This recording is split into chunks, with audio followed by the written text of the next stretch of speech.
What's up, you guys? We've all heard of the Princess of Soul. With her incredible, distinctive vocals and the ability to bring out emotions within her audience with ease, Jennifer Hudson has an impressive portfolio both in the music and film industry, and sources say she is more than up to the challenge for her new role. So hit the bell and the subscription button below and stay with me to hear what Jennifer Hudson's new challenge will be.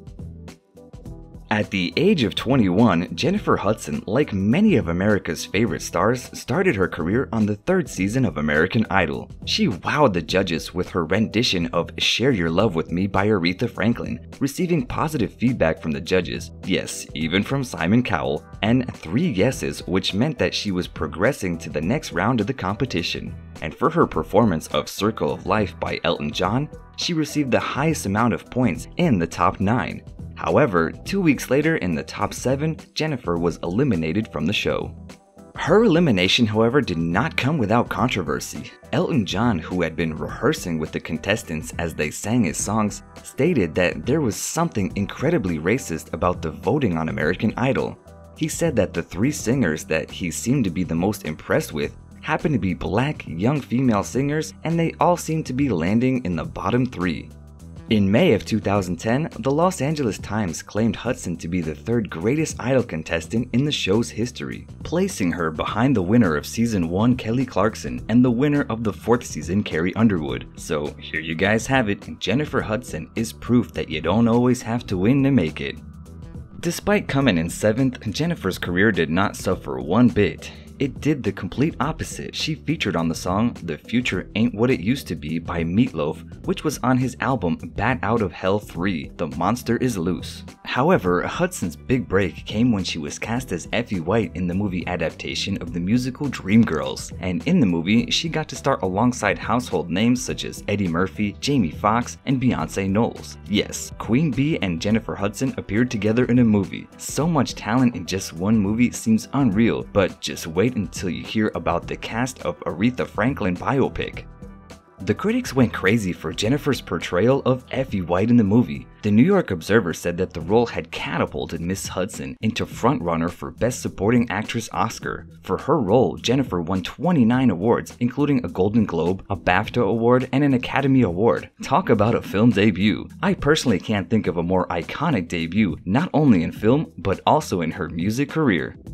In 2008, Jennifer appeared in 2 more movies, Sex and the City as Louise, Carrie Bradshaw's assistant, and in The Secret Life of Bees as the mother figure of Lily Owens, played by Dakota Fanning. In the fall of 2008, Jennifer had finally released her long-awaited self-titled debut album. The first single released from the album, Spotlight, was her first top 40 peaking single, reaching the number 24 in the USA, as well as reaching the top 20 in the charts in the United Kingdom and Turkey. The album itself debuted at number 2 on the Billboard 200. We couldn't have imagined anything less from Jennifer Hudson, with her career being at an all-time high like that. However, in the fall of 2008, tragedy had struck Jennifer's family when her 57-year-old mother, Darnell Donnerson, and 29-year-old brother, Jason, were found shot dead inside the Chicago home Donnerson that they shared with Jennifer's older sister, Julia. An Amber Alert was issued for Jennifer's 7-year-old nephew, Julian King, after Julia reported him missing. Unfortunately, 3 days later, the FBI confirmed that the body they had found on Chicago's west side was of her nephew, and an autopsy report revealed that he died of multiple gunshot wounds. Julia's estranged husband, William Balfour, was charged with 3 counts of first-degree murder and 1 count of a home invasion. He was convicted on all charges and sentenced to 3 life sentences without the possibility of parole to be served consecutively.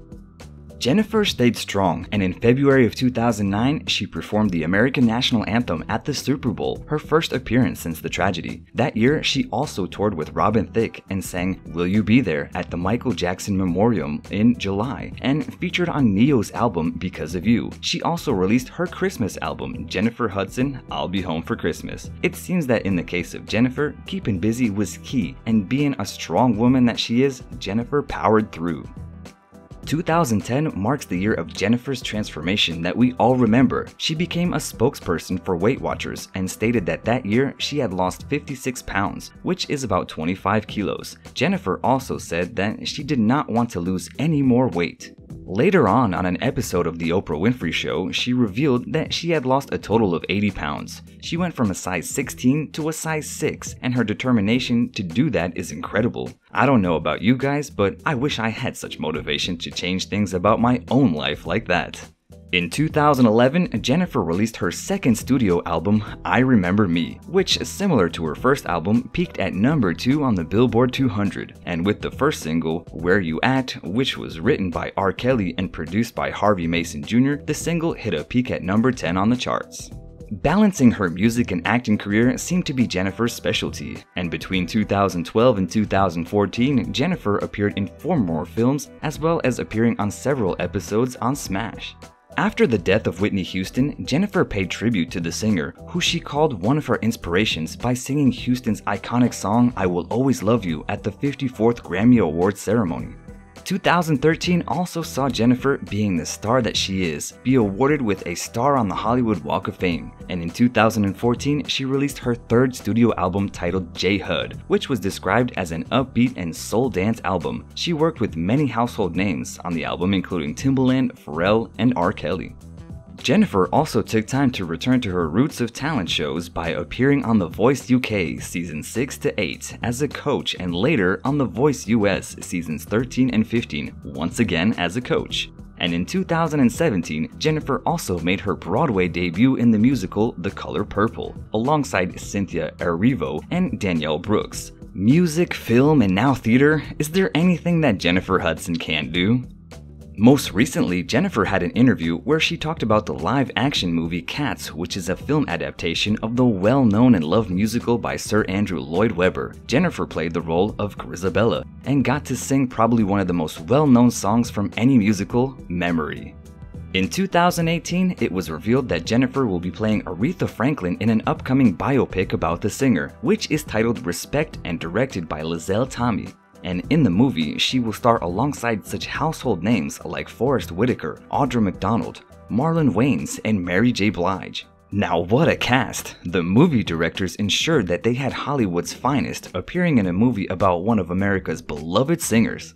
Miss Aretha Franklin clearly doesn't need any introduction. She's a household name known across the world, whether it's the iconic song Think from the 1980s, Blues Brothers movie, or Respect, the song that the movie is titled after. She has wowed audiences around the world, whether with her music or appearances in different movies. When Jennifer Hudson appeared on The Kelly Clarkson Show, cause you know, American Idol girls gotta stick together, it was revealed that Aretha Franklin personally picked Jennifer to play her in the biopic. And that is how you know you are definitely the perfect choice for the role, when the person you're portraying chooses you themselves. On the show, Jennifer said that it was during the time that she was appearing on Broadway in The Color Purple, Aretha called her and said, "I've made my decision and it is you I want to play me, but don't you start telling anyone." How telling is it that when Jennifer Hudson auditioned for American Idol, she sang an Aretha Franklin song, only to 15 years later play the very person who sang the song in a biopic. Talk about iconic and incredible for the Princess of Soul to be the one to portray the Queen of Soul. Now, you would think that after Aretha herself picked Jennifer to portray her in the movie, there would be no other issues involved, right? Well, you could be wrong, and it seems that Aretha's youngest son isn't exactly all that happy with the film. But what were his reasons? In a Facebook post back in January, he wrote, "Once again, the Franklin family does not support the movie that is in production, nor do we support the book The Queen Next Door." Neither entity felt the need to contact the core, meaning the family, about anything. How can you make a movie about a person and not talk to the person's sons or grandchildren about important information? How can you put a person's family image in a book and not ask permission? If you are a real fan of my mother's, please do not support this. Ask yourself, would you want this done to you? Side note, the only person my mother was in favor for the movie was Jennifer Hudson, period. Everything else is being done against our wishes. The real Franklin family, sons and grandchildren. However, Aretha's niece, Bridget, seems to be positive about the film. She shared the teaser trailer on her Twitter with the caption, "A must-see movie. Jennifer Hudson did an excellent job portraying my aunt." Both Aretha's sons and niece, despite the fact that they have different views on the movie, have praised Jennifer. But what was it that made Aretha so fond of Jennifer? There are some similarities the two singers share about their personal lives. Jennifer and Aretha are both known for their weight loss during their careers. We've already mentioned how Jennifer lost 80 pounds, and in 1974, Aretha lost 40 pounds, which is about 18 kilos, while on a crash diet, and she maintained that weight until the end of the decade. Then in the early 1990s, she lost some more weight again before gaining some back.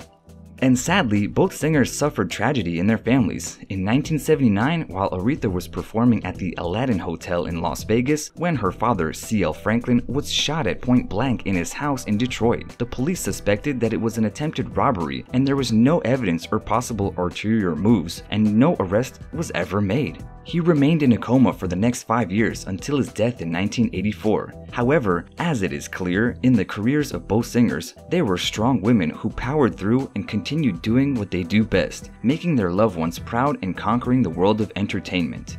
So, there you have it, guys. The Princess of Soul is going to be portraying the Queen of Soul. We obviously know that Aretha was always behind Jennifer portraying her in a biopic, but what do you guys think of the casting choice? Do you think anyone else would have done a better job portraying Aretha? Do you agree with Aretha's son and what he had to say? And since Aretha has an amazing back catalog of music, which songs are you most excited to hear in the movie? Let us talk about it in the comments below, as I'm curious to see what you guys think. And also, please remember to share and like and become one of the members of our Curious Sips family by subscribing to our channel. And also, don't forget to check out our Instagram account. Until next time.